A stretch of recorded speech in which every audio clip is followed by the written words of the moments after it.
สวัสดีครับวันนี้ครับผมได้คุยกับปู่ภูเขาบ่มีไผเสือบ่มีไผเสือคำว่าบ่มีไผเสือนี่คือเพิ่นบอกว่าเพิ่นไปบอกเลขเขานะคือเลข899แต่ว่าเลขมันออก866ซึ่งหลายคนครับถ้าหากว่าซื้อเลขเนาะบางครั้งก็ต้องซื้อกลับซื้อโต๊ดซื้อหยังประมาณนี้นะผมก็เลยถามว่าไอ้เลข899นี่คือได้มาจากไสเพิ่นก็บอกว่า จักแล้วฝันเลขทุกทีบทุกแดนแต่ว่าฝันเห็นเลขมันบ่งามดอกแต่มันก็ดันออกอันนี้คือมันเป็นเลขความฝันของปู่ภูเขาครับไอ้899เนี่ยแต่ว่าเลขมันออก866เนาะเราก็เลยว่างวดนี้เฮาก็ฝันเลขพี่บ่ายแล้วเด้มันสิมาอีกบ่ล่ะเลขแปลกๆเพิ่นว่าปู่ภูเขาแต่ว่าเพิ่นบอกความฝันให้ผมฟังเนี่ยเพิ่นก็ไปบอกคนอื่นนั่นแหละแต่คนอื่นก็บ่เชื่อเพิ่นน่ะ เพิ่นก็เลยว่าบอกแล้วบ่มีไผเชื่อเดี๋ยวงวดนี้มันสิออกอีกเพิ่นว่าความฝันของปู่ภูเขาอะเราฝันบ่ยาวหรอกครับฝันสั้นๆเพิ่นฝันว่าเพิ่นเนี่ยอยู่ในกุฏิ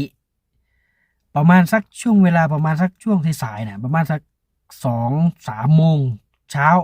หลังจากที่ว่าฉันเช้าแล้วเพิ่นก็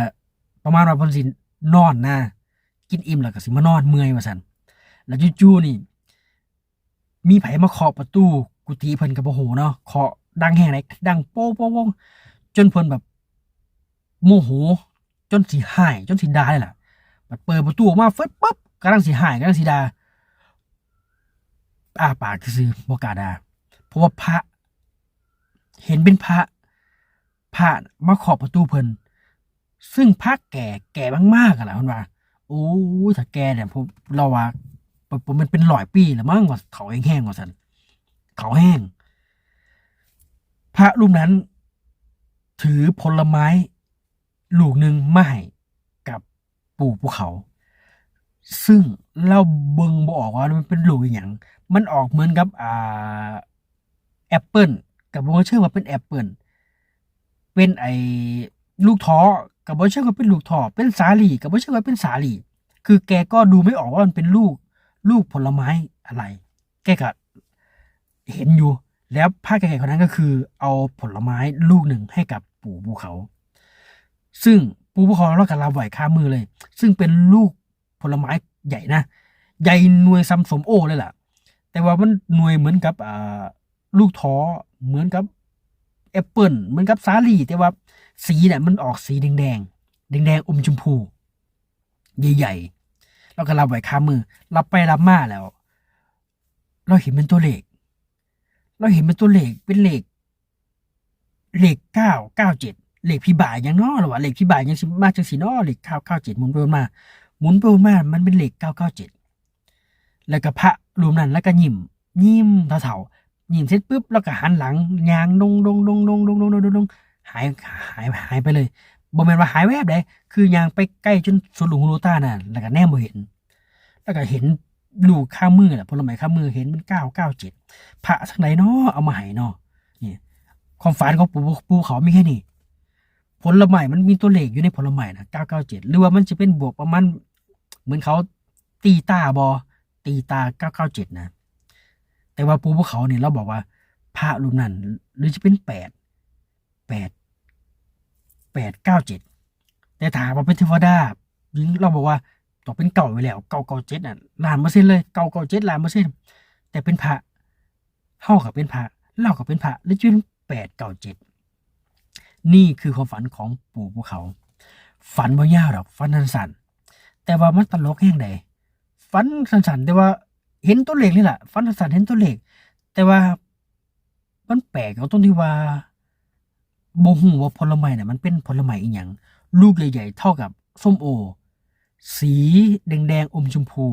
เหมือนกับลูกท้อเหมือนกับสาลี่เหมือนกับแอปเปิล เราก็บ่เคยเห็นเนาะรูปมันใหญ่แฮงแต่หมุนไปหมุนมาแล้วมันเป็นเลข997เราก็เป็นพระเฮาก็เป็นพระหรือจะเป็น887บ่นี่คือความคิดของปู่ภูเขาฝันเห็นอีกแล้วเลขพี่บ่าบ่แน่นะครับเนาะ เลขไม่สวยมันอาจจะมาก็ได้ขนาด66มันยังมา